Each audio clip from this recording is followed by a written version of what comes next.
এই ভিডিওর মাধ্যমে আপনারা গুণ করার সহজ টেকনিক জানতে পারবেন।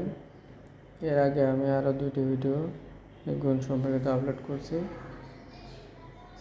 আপনারা চাইলে আমার চ্যানেল থেকে সেই 2টি ভিডিও দেখে আসতে পারেন।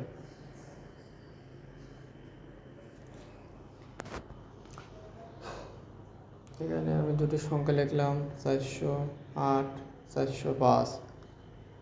এটা গুণ করার নিয়ম হলো প্রথম 2টি সংখ্যা একই হতে হবে এবং পরের 2টি সংখ্যা শূন্য থাকতে হবে, তাহলে এই টেকনিকে খুব সহজেই গুণ করা যাবে। তো চলুন আমরা এখন 2টি সংখ্যা লিখি 408, 405। এটা গুণ করব, তাহলে 8 গুণ 5, 5 8 40 হবে। এবার 4 আর 4 গুণ করব, তাহলে 4 আর 4 16 লিখব এখানে। এবার 8 আর 5 আমরা যোগ করব, তাহলে হবে 13। 13 আবার 4-এর সাথে গুণ করতে হবে, তাহলে 4 13 52। এটা শেষ। এইভাবে আমরা এই নিয়মে সকল অঙ্ক করতে পারবো। চলুন আরেকটা অঙ্ক লিখি 205, 203।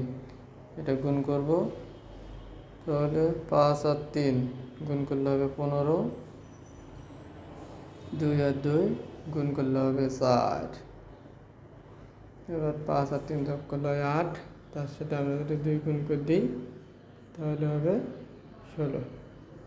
এটাও শেষ। চলুন আরেকটা অঙ্ক দেখি 702 গুণ 701। এটা গুণ করব, তাহলে 2 আর 1 গুণ করতে হবে। গুণ করলে হবে 2, কিন্তু আমরা 2 লিখবো না, 02 লিখবো, কারণ এখানে সবসময় 2টি সংখ্যা লিখতে হয়। 7 আর 7 গুণ করব, তাহলে হবে 49। 2 আর 1 যোগ করব, তাহলে হবে 3, তার সাথে আবার 7 গুণ করে দেবো, তাহলে হবে 3 7 21। এটাও শেষ। চলুন আরেকটা অঙ্ক লিখি 809 গুণ 807। এবার 9 আর 7 গুণ করব, তাহলে হবে 63। 8 আর 8 গুণ করব, তাহলে হবে 8 8 64। 9 আর 7 যোগ করলে হবে 16।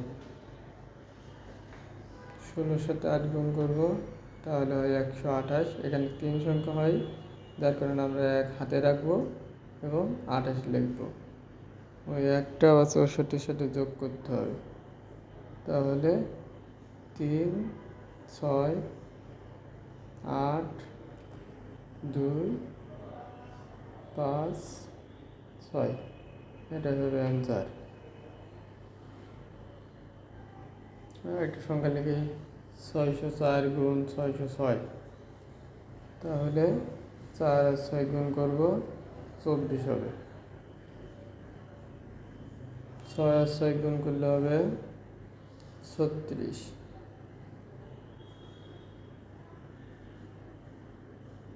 4 আর 6 যোগ করলে হয় 10। এই 10-এর সাথে আবার আমরা কি করব, 6 গুণ করব, তাহলে হবে 60। এইভাবেই আমরা যে কোনো ভিডিও খুব সহজে করতে পারবো। ভিডিও সম্পূর্ণ দেখার জন্য